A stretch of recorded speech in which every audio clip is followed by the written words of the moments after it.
Nel 1950, dopo una votazione delle Nazioni Unite, l'Eritrea diventa ufficialmente uno Stato autonomo federato all'Etiopia.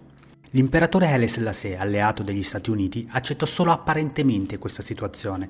Nella realtà dei fatti cercò poi di annettere l'Eritrea al suo impero. È stato un periodo critico e in questa generazione tra gli eritrei spiccano tre figure che poi diventeranno fondamentali per l'unione e per la lotta di indipendenza degli eritrei. Uno è Wald Abdel Mariam, durante il colonialismo è stato un insegnante, poi durante l'amministrazione britannica è stato un linguista e anche giornalista. Fu uno dei primi a realizzare testi didattici in tigrinya, fonda il sindacato dei lavoratori eritrei ed è anche uno dei leader degli indipendentisti eritrei. Invece durante il periodo della federazione con l'Etiopia sopravvive a ben 7 attentati, fino a poi ad essere costretto all'esilio. ብቋንቋ ትግርኛ ወይ ዓረብ ናጽነት ተባሂሉ ይጽዋዕ እንተደኣ ኮይኑ እኩል እዩ ናጽነት ምንቲ ክኸውን ብቋንቋ ወጻእተኛታት መንግስታት ፍሪደም ወይ ሊበርታ ኤቸተራ ተባሂሉ ክጽዋዕ Il secondo personaggio è Ibrahim Sultan Ali. Durante il colonialismo è stato prima capostazione della ferrovia e poi responsabile per gli affari islamici. È anche lui uno dei leader degli indipendentisti eritrei e anche lui verrà costretto all'esilio.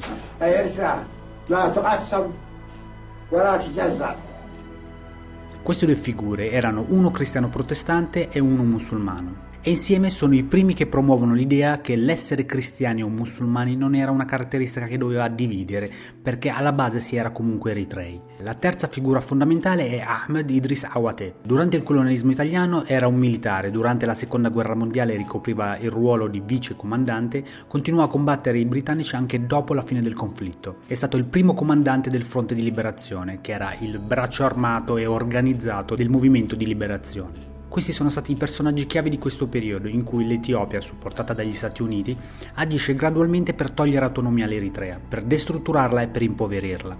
Negli ultimi anni arriva anche a togliere le bandiere eritree dai luoghi pubblici, a vietare l'insegnamento del tigrinya nelle scuole, a sciogliere il sindacato dei lavoratori e i partiti eritrei. Nel 1958, durante una manifestazione dove i lavoratori scioperavano e manifestavano contro le azioni dell'imperatore, vengono uccisi una cinquantina di manifestanti. Questa è la scintilla che dà vita al movimento di liberazione dell'Eritrea. Inizialmente conosciuto come Mahaber Shuate, che tradotto sarebbe il gruppo dei 7, ogni cellula era composta da 7 elementi e queste cellule agivano indipendentemente senza quindi essere in contatto per forza fra di loro. Questo era un ottimo metodo per disturbare e resistere ad Haile Selassie, ma non sarebbe bastato per ottenere la piena libertà. Per questo nel 1961 Wald Abdel Mariam e Ibrahim Sultan Ali, in esilio nel Cairo, danno vita al Fronte di Liberazione dell'Eritrea, che praticamente è un vero e proprio esercito organizzato. Il 1 settembre dello stesso anno un gruppo di guerriglieri coordinati da Ahmed Idris Awate, attaccando una stazione di polizia, danno inizio alla lotta per l'indipendenza.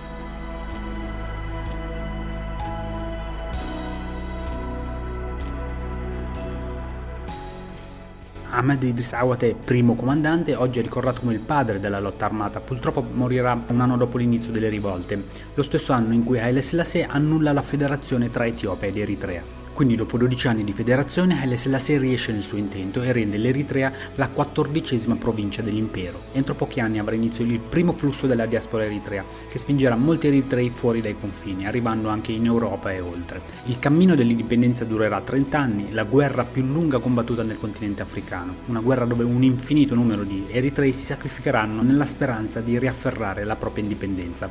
Tutto sempre nel silenzio delle Nazioni Unite.